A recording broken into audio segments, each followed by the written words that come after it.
Welcome back to Build Life. I'm Steve. Today I want to make a really simple, cool light for one of the bedrooms in my cabin in Kentucky.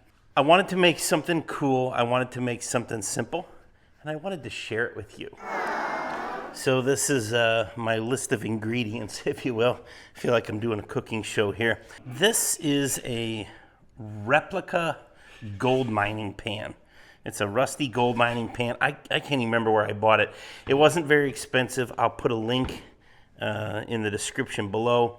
This is a standard electrical keyless, they call them, light fixture. This is what you'd have in your basement or a crawl space or your shed or something.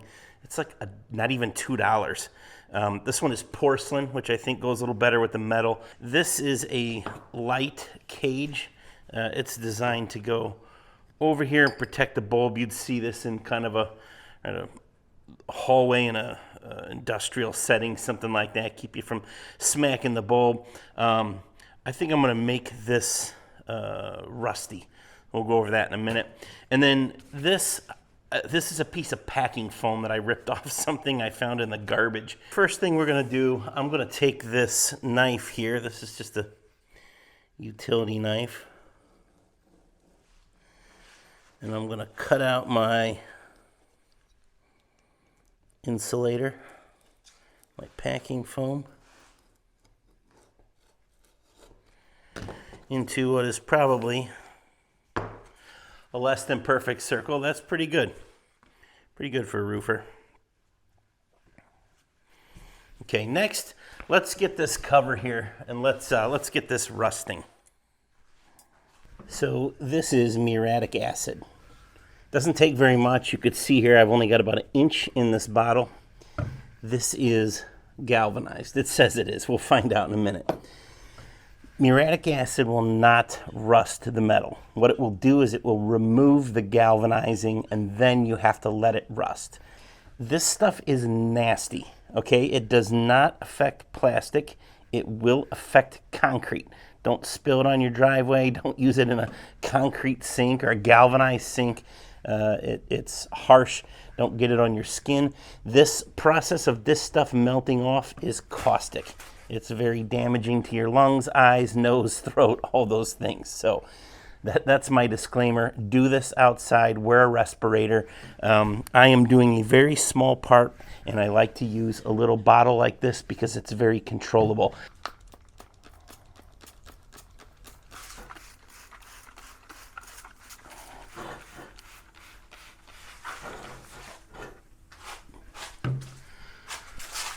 Whew. Yeah, you can see that steaming and melting. That is 100% poison coming off of there. So don't hang out while it does this. Spray it and get out. Okay, while that is rusting off, drying off, rusting out. Anyways, you know what it's doing. I went ahead and took this pan. I pre-marked a little X here. I just laid a ruler and I just guessed on it. You know, I feel like if this is a little off, it's probably going to make it more period correct. We're making rustic stuff here. We're not getting out the micrometers. So I marked it on the back because it's easy to do, and I went ahead and drilled a hole in it so that it would transfer through to the inside because that's how I want to drill it. That's not going to fit now. Huh. All right, plan B. All right, take 2. I suppose I could have just called it take 1 here and pretended like that didn't happen, but the throat on my drill press from the back mast to the drill bit itself is too shallow for this to fit in. I should have known that. So I'm just going to chuck this hole saw into my drill. This is 1.5 inch hole saw bit. Yeah, it's got to be smaller than this and big enough to fit wire nuts through. So it really doesn't matter what you have. This is nice. I can see all the way through it to make sure I got it lined up.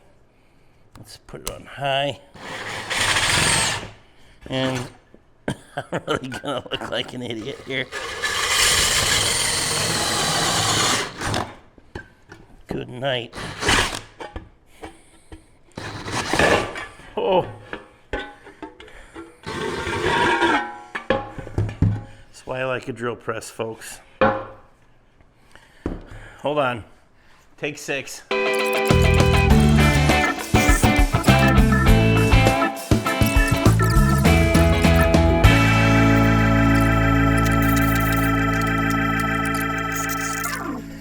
I've never had so much trouble cutting a hole. Ta-da! So you can see we kind of butchered that up a little bit. Man, that really gave me a run for my money on that hole. Should not be that difficult, but I'm gonna hit those edges with a file and soften them up a little bit so they don't scratch any of the wires, and then we'll get this sucker put together. We're gonna wire the back of this light. There's a gold and a silver tab on each one, set screw. So that's going to go black to gold and white to white, if you will. Probably doesn't matter on a light bulb here. And we're gonna put a ground on here. This does not have a ground, but we'll go over that in a minute.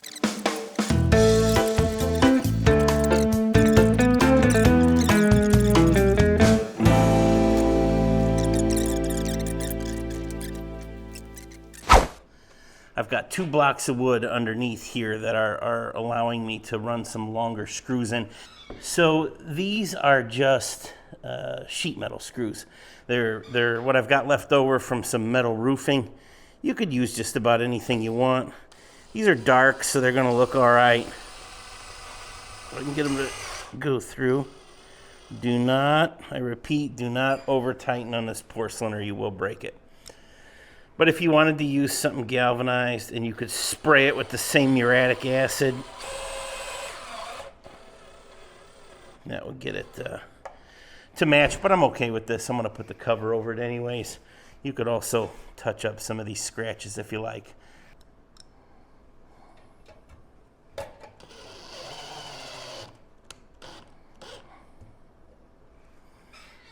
Okay, I'm getting that a little.